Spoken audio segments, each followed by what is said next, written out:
Здравствуйте! В эфире передача «Авторивьера». Тема сегодняшней нашей программы – автострахование гражданской ответственности.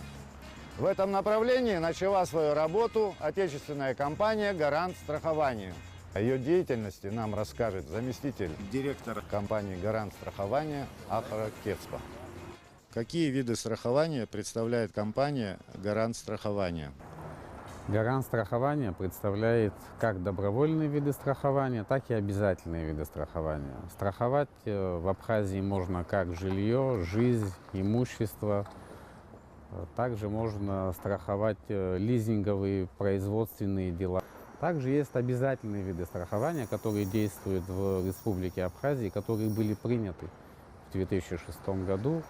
Это обязательное страхование от несчастного случая иностранных граждан и лиц без гражданства, пребывающих на территории Республики Абхазия, так и обязательное страхование гражданской ответственности владельцев транспортных средств, как юридических, так и физических лиц, также пребывающих на территории Республики Абхазия.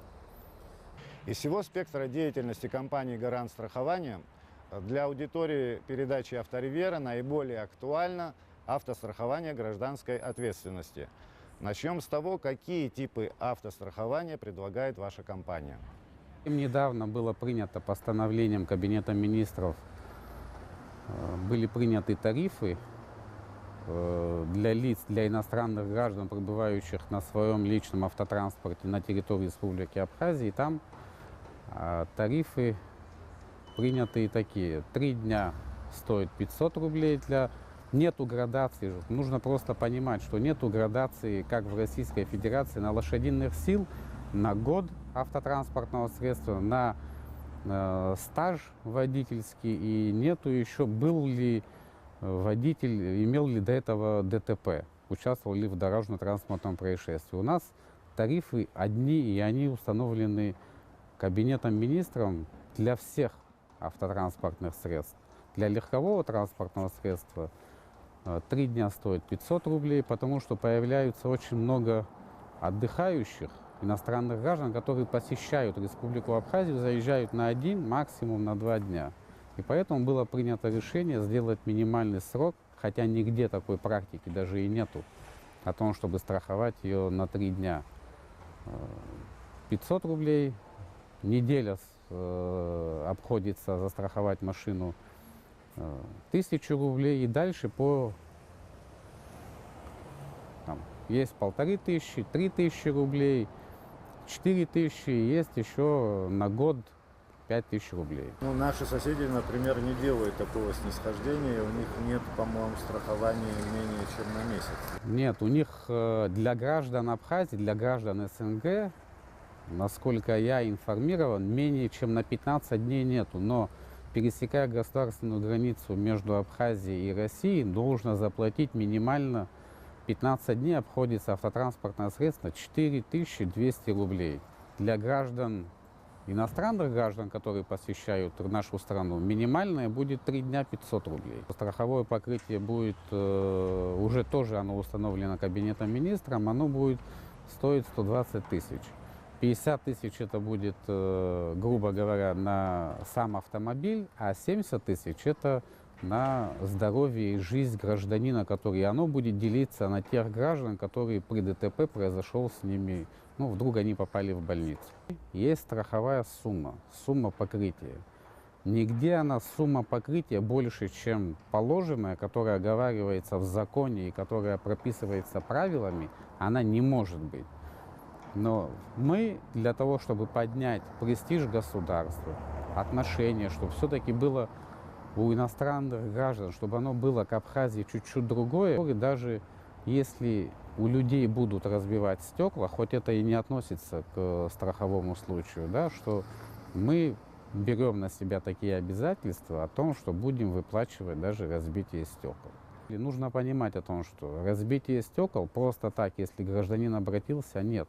Должно быть обращение именно в милицию. После того, как милиция зафиксирует, составит протокол, сделает фото и видеофиксацию, только после этого будет просто страховая компания деньги без сотрудников, без протоколов она не будет оплачивать. Это только если машина оформлена, имеет страховой полис добровольного страхования, каско.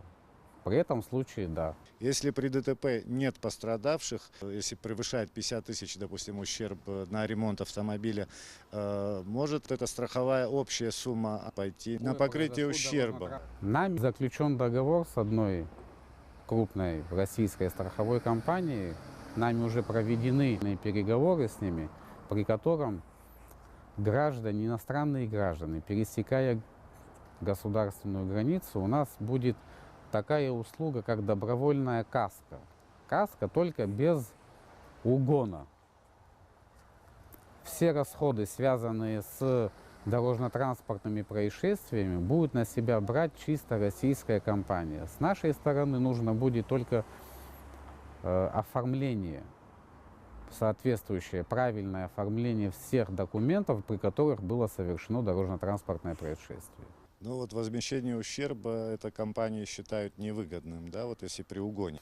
При угоне это невыгодно, и никто, я сомневаюсь, что какая-нибудь российская страховая, даже самая крупная, которые входят там в топ-тройку, ни одна страховая компания не будет страховать на сегодняшний день угон на территории Республики Абхазия.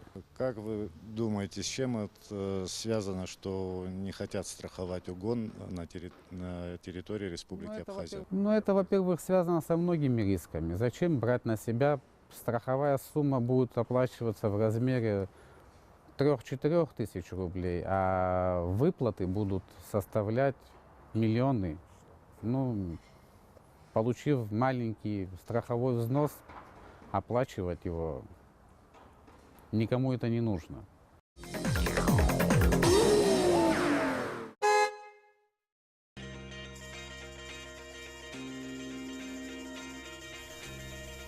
Шарик знает, что зебра или зеленый сигнал светофора не гарантируют ему жизнь, и смотреть по сторонам он обязан всегда.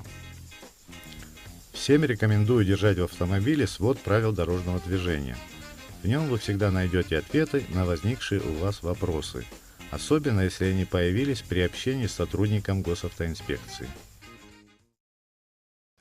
Сейчас вы нам рассказали о страховании въезжающего на территорию Абхазии иностранного автотранспорта. Да. Как, например, будет с автотранспортом, который находится на территории Абхазии, местных граждан? Будет ли он страховаться? Вообще, добровольно у нас есть наши внутренние правила, при которых можно страховать автотранспорт добровольно. Но мы считаем, что уже время подошло к тому, что граждане к нам приходят и спрашивают, зная, что мы занимаемся страховым бизнесом, приходят и спрашивают, а когда же будет внутренняя ОСАГО для того, чтобы можно было застраховать свою машину. Подходят как физические лица, так и юридические компании, которым интересно, которые занимаются туристическим бизнесом, которые занимаются перевозками. Им интересно, которые хотят страховать и свой автомобиль, и жизнь пассажиров, которые в нем находятся. То есть это обязательное страхование всего автотранспорта на территории Абхазии? На территории Абхазии, да. Мы хотим предложить парламенту, у нас есть свое видение о том, что нужно уже переходить на цивилизованное общение потому что получается небольшое неравноправие. Граждане иностранные застрахованы, наши местные автотранспорт не застрахован, он точно так же. Да, другой вопрос о том, что нужно его страховать, другой вопрос, какая сумма будет оплачиваться. Везде практикуется такой метод, как оплаты страхового взноса в 2 этапа. Ты сначала платишь половину за полгода, а оставшуюся часть по истечению полугода ты доплачиваешь. Но если ты при этом не внес страховой взнос, значит получается, что договор с тобой расторгается. Страховать обязательно автотранспорт назрел уже давно, и мы считаем, что нужно вносить в парламент изменения, писать законы, смотреть, как он будет работать, что будет. Потому что, ездят дорогой автотранспорт на территории Абхазии, как дорогой, так и дешевый. так менее дорогой. И в конечном итоге, когда происходит дорожно-транспортное происшествие, бывают случаи, доходит до самосуда, когда люди начинают ругаться, выносить, они не идут в суд, они разбираются сами между собой. Продавать свое имущество, Да. дом, квартиру, Чтобы рассчитаться с дорогой машиной, да, к большому сожалению. А тут на себя все риски берет на себя страховая компания. Но и при этом она еще имеет право регрессного иска. Заплатить за виновника она заплатит. Но потом нужно понимать о том, что все равно приходится, но тут уже происходит чисто цивилизованным все путем. Подачи в суд, подачи документов, только так. Другого выхода из сложившейся ситуации мы вообще не видим. Нужно идти в ногу со временем, нужно страховать свой автотранспорт. И зато у тебя будет хотя бы понятие о том, что ты сможешь, обратившись в страховую компанию, что она поможет тебе и станет рядом с тобой. У населения существует на этот взгляд такое мнение, что вот я езжу безаварийно, мне не надо, допустим, страховать машину и прочее. Или что страхование будет недоступно дорогим, и наши граждане не смогут осилить вот эту сумму, которую надо заплатить за автострахование.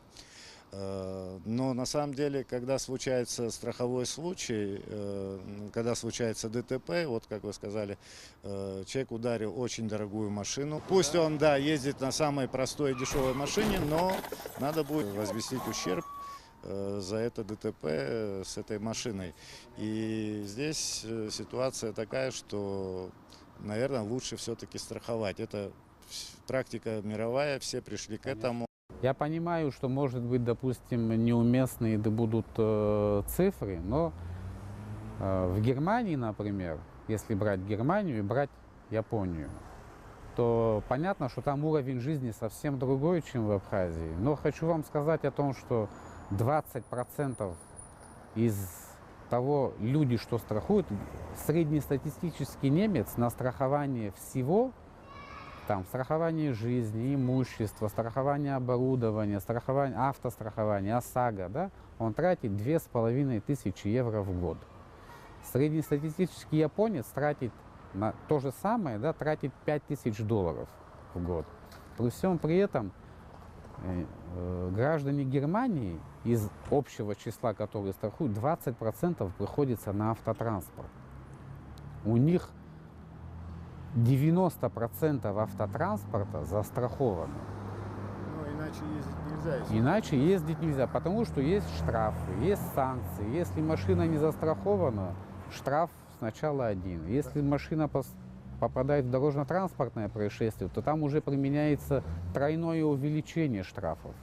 И это повсеместно. Это не то, что мы хотим. Мы, наверное, одна из немногих стран, которая вообще не имеет обязательного автострахования в Абхазии. Во всех практически странах там не застрахованы только те автомобили, которые не ездят. Если они стоят, да, можно не страховать. Но выезжая, если автомобиль не имеет страховки, естественно, его оштрафуют. Мы проводили небольшой анализ. По нашей информации, в Абхазии находится около, с каждым годом это количество автотранспорта растет. Физическим лицам принадлежит примерно около 40 тысяч автомобилей. Около 10 тысяч принадлежат юридическим лицам автомобилей. И для того, чтобы это было рентабельно и для государства, и для граждан, мы делали такой анализ, смотрели, сколько в среднем происходит ДТП на территории республики. И для того, чтобы было это выгодно, я думаю, что если человек заплатит за свой автомобиль, в зависимости от того, какой она мощности, каких лошадиные силы, какого она года, если он заплатит в среднем 12-14 тысяч в год, я думаю, это не такая большая сумма, которую не может осилить наш гражданин внутри, который проживает. Тем более заплатив это, допустим, в 2 этапа. Если будет дифференцированный подход, это будет, наверное, справедливо и доступно. А малоимущий, когда, попадая в ДТП, допустим, разбил дорогую машину, Он без, наверное, помощи страховой компании, ему очень будет сложно расплатиться с ремонтом дорогостоящего автомобиля. Если касаться только чисто страхования автотранспорта, оно нужно. Потому что без него, я еще раз могу повториться, просто без него это экономика государства, это престиж государства. Тогда, когда ты страхуешь абсолютно все. Страхуешь жизнь, страхуешь имущество, еще раз говорю, страхуешь людей, приезжающих сюда, предоставляешь им услуги, предоставляешь им медицинские услуги, предоставляешь им услуги по автотранспорту. Тогда, когда происходит дорожно-транспортное происшествие, люди к тебе, выезжает к тебе агент, помогает тебе составить все необходимые документы. Тогда, когда человек обращается в больницу, опять к тебе приезжает страховой агент для того, чтобы помочь тебе в составлении документов, чтобы помочь тебе хотя бы правильно это все сделать. Понимаете как?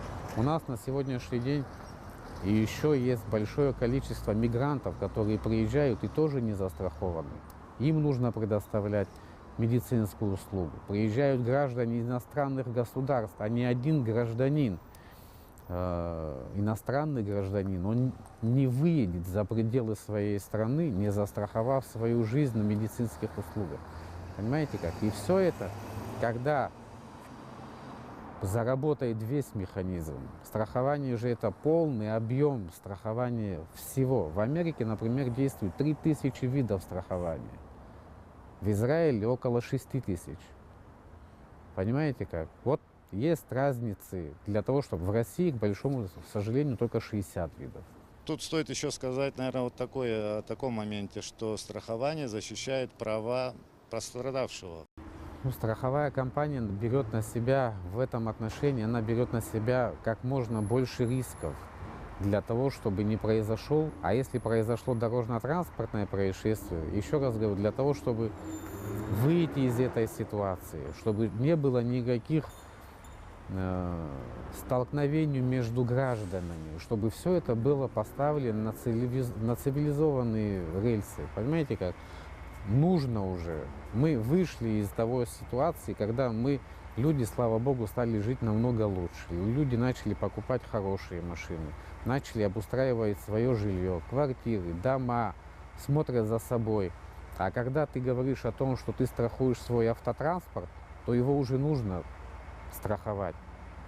Хотим мы этого или не хотим, пройдет год, может быть 2 года пройдет, но все равно нужно будет его в Абхазии, нужно будет страховать автотранспорт. Это неотъемлемая часть государства, это становление государства. Мы его уже прошли, мы стали независимы, теперь нужно и в становлении страхования тоже поднять этот уровень до нужного.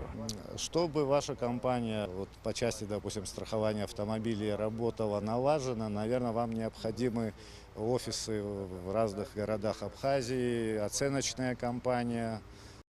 Но мы открыли первый пункт продаж для иностранных граждан на границе на Псоу. Также будут открыты во всех городах пункты продаж, в которых будут продавать как полисы ОСАГО, так и полисы от несчастного случая, как для иностранных граждан. Что имеется в виду? Это граждане абсолютно все. Те, которые приезжают и на отдых, и те, которые находятся здесь, так называемые мигранты, которые здесь трудятся, они будут открыты везде, во всех городах. Граждане Абхазии могут застраховать свой автомобиль в добровольном порядке. А иностранные граждане, которые будут приезжать сюда на курорт, на экскурсии, они могут застраховать. Сегодня это будет только Псоу, через некоторое время будет это на Бзыби, потом это будет в Гудаутах, Гагра, Пицунда, Афон, Сухум, естественно. Здесь головной офис, в котором работают круглосуточно. Здесь работает колл-центр, в который ты можешь позвонить в любое время суток, и вам ответят квалифицированные наши специалисты на все интересующиеся вопросы. И также и в Ачимчирах, и в Гале будут открыты, в Тпарчиле будут открыты все эти пункты продаж полисов. Как вы относитесь, что заезжая в страну, вы должны страховать Ну, вы знаете, вот мы в Белоруссию ездили, там есть страховочка. Мы к вам раньше ездили всегда, прежде чем заехать, была страховочка. Ну, это Я во считаю, всем это мире. правильно. Должно быть. Страховать надо, Как-то со конечно. страховкой, наверное, Увереннее себя чуть-чуть чувствуешь, да. Как-то даже вот и в России гарантировано, что ты, даже если не ты виновен.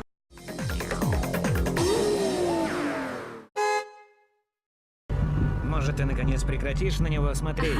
А что, камень треснет? О, нет, я приплатил, чтобы дали не бьющийся. Не сомневаюсь.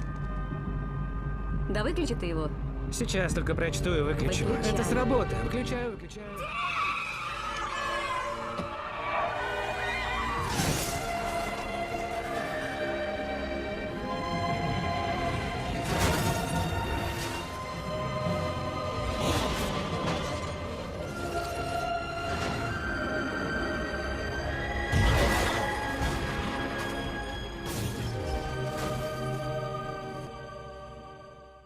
Ну, ваши инспекторы должны быть довольно-таки мобильны, чтобы они быстро смогли там при ДТП подъехать. Конечно, ну, нами поделена просто зона. Есть город Сухум, Сухумский район, который будет охватывать до Гудаут, и плюс Сухум, Афон. Гудаутская территория, в смысле граждане, страховые агенты, которые будут находиться в Гудаутах, они будут охватывать Гудауту и Гудаутский район, а в Гаграх будут охватывать весь Гагринский район.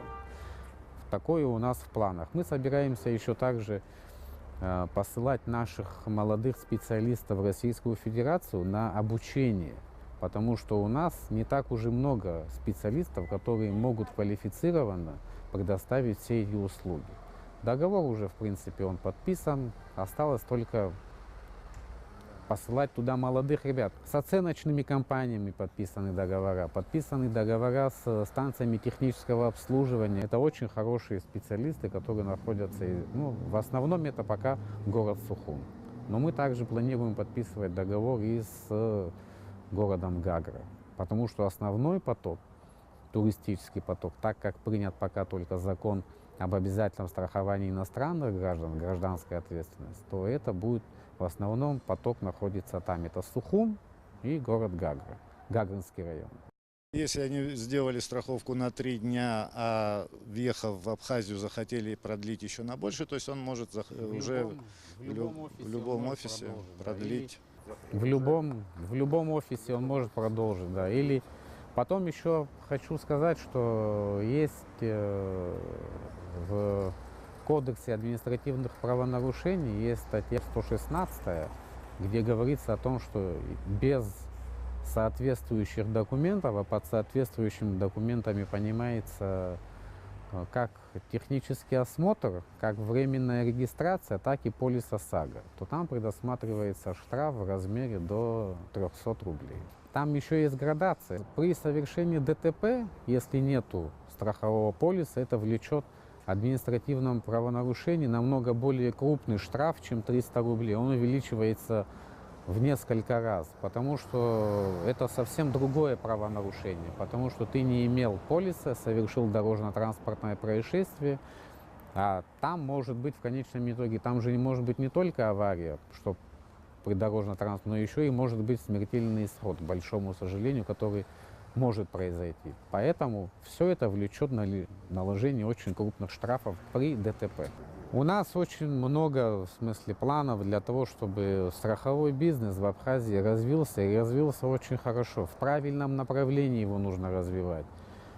Его нужно развивать, в моем понимании, без помощи российских страховых компаний, без помощи России мы не сможем развить и поставить на правильный. Нужно взять опыт у российских страховых компаний, перенести этот опыт сюда, на территорию Республики Абхазии, для того, чтобы охватить весь спектр услуг, который может предоставить себе страховая компания.